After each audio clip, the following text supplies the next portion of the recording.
Perbedaan antara ateisme dan komunisme. Apa perbedaan antara ateisme dan komunisme? Pertanyaan ini adalah salah satu pertanyaan khas orang Indonesia. Hasil dari pengajaran atau mungkin tepatnya brainwash pada masa Orde Baru. Banyak yang menganggap komunis adalah ateis dan ateis adalah komunis. Dilihat dari sejarah, PKI atau Partai Komunis Indonesia memang dikenal bermusuhan dengan golongan kiai. Stalin bersifat sangat anti agama dan Karl Marx mengatakan agama adalah candu. Namun, demikian ateisme dan komunisme merupakan dua hal yang berbeda.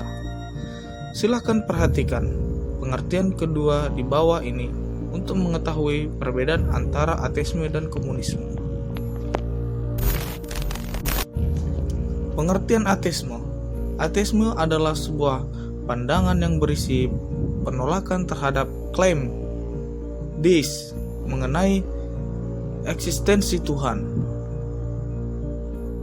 Pengertian komunisme. Komunisme adalah sebuah ideologi serta gerakan sosial politik dan ekonomi yang tujuan utamanya adalah untuk menciptakan masyarakat komunis yang dicirikan dengan berkurangnya kepemilikan personal pada hal-hal tertentu hingga penghapusan kelas sosial.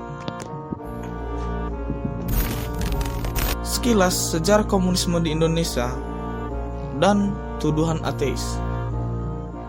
Berdasarkan definisi di atas saja, sebenarnya tidak perlu dipertanyakan lagi perbedaan ateisme dan komunisme. Namun demikian, argumen persamaan komunisme dan ateisme seringkali menyangkut pautkan sejarah komunisme yang erat dengan tokoh anti agama dan anti teistik. Selain itu, pergolakan PKI dengan kaum kiai di Indonesia juga semakin menguatkan asumsi bahwa komunis pastilah ateis. Tepatkah hal tersebut? Lagi-lagi jawaban tidak. Bagi banyak tokoh komunis, tak bisa dipungkiri agama adalah racun kemajuan bangsa. Namun tak bisa dipungkiri pula bahwa hal itu tidak berlaku pada semua tokoh komunis. Contohnya Tan Malaka yang merupakan seorang muslim sekaligus anggota PKI. Harus diingat pula bahwa awalnya PKI merupakan bagian dari Sarekat Islam. Pemahaman kebanyakan tokoh komunis yang anti agama tersebut sebenarnya lebih bersifat anti-deistik daripada ateistik.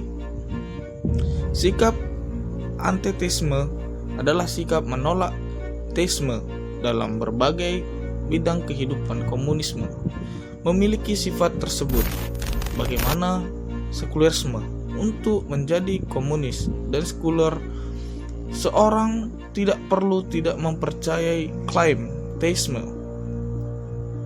Mereka cukup menolak campur tangan agama dalam berbagai bidang kehidupan. Seorang anti-teistik pun bisa jadi masih percaya Tuhan. Hanya saja dia berpendapat bahwa membawa-bawa Tuhan dan dogmanya akan menyebabkan hal yang buruk seperti perpecahan masyarakat. Hingga hari ini, perbedaan teisme dan komunisme adalah semakin nyata.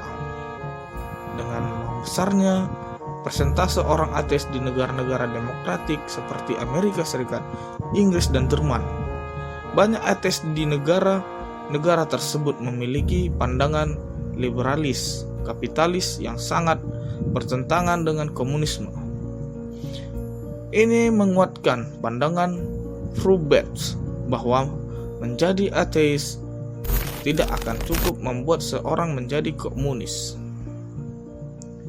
Di lain pihak, banyak ajaran agama yang sebenarnya memiliki konten serupa dengan komunisme.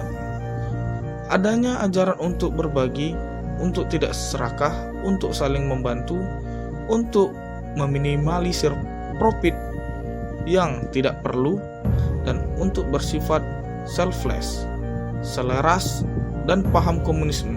Meski mungkin lebih pas dengan sosialisme, persamaan ini memang banyak dilupakan orang karena pemahaman agama sering dipersepsi pada masalah ketuhanan saja.